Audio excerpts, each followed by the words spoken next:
এই যে দেখেন কি করতেছে, মানে ওদের আর কাজ নাই, শুধু মারামারি। একটু খাইতে পারলে মারামারি করবো শুধু। এই যে একটা ফুলে কি হয়েছে, এই যে এই যে ছোট্ট মনাটা, ছোট্ট ময়না, তুমি এত দুষ্ট কেন? এই যে আরেকজন আসছে, আমাদের বড়, এটা আমার বড় ছেলে, এটা হচ্ছে ছোট, আর ওটা হচ্ছে একটা মেয়ে, ছোট্ট মেয়ে। আমাদের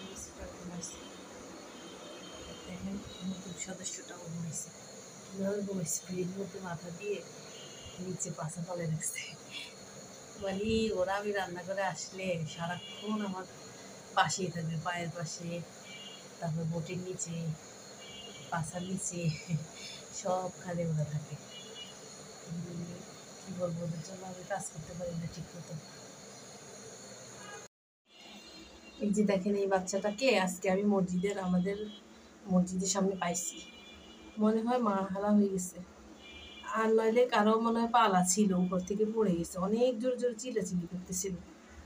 আমি আমার ছেলেকে স্কুলে দেওয়ার জন্য ওই যে রিক্সা উঠে দিতে গেছি, আর দেখি যে বাচ্চাটা কাঁদতেছে, আমার অনেক মায়া লাগছে, কারণ আমার বাসায় এমনিতেই আছে বিড়াল, তাও আমি নিয়ে আসলাম আর কি। কারণ হচ্ছে ও বৃষ্টির মধ্যে ভিজতেছিল আর চিল্লাচিল্লি করতেছিল, অনেক ক্ষুধার্ত মনে হয়, এই জন্য নিয়ে আসছি। দেখেন কি করতেছে, দেখতেছে এখন, মানে নতুন বাসায় আসছে তো, তাই আর কি দেখে যে আমাকে মারবে মনে হয়।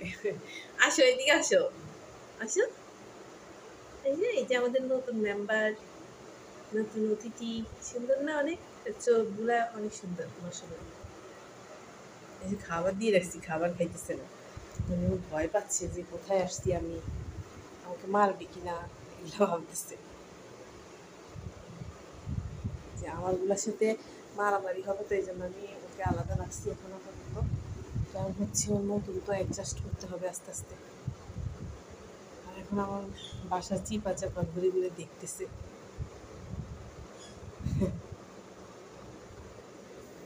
অনেক মায়া লাগছে, অনেক বৃষ্টির মধ্যে ভিজতেছিল আর জোরে জোরে চিল্লাচ্ছিল আর কি, তাই নিয়ে আসলাম, যদি থাকবে, আমারও তো আছে বাসায়।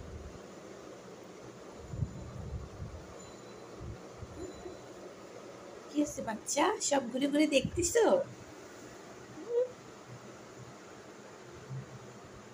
আসো, আসো। তোমার কি নাম দিব? হ্যাঁ, তোমার তো একটা নাম দিতে হবে। ওই যে ওখানে নামে না, পড়ে যাবা।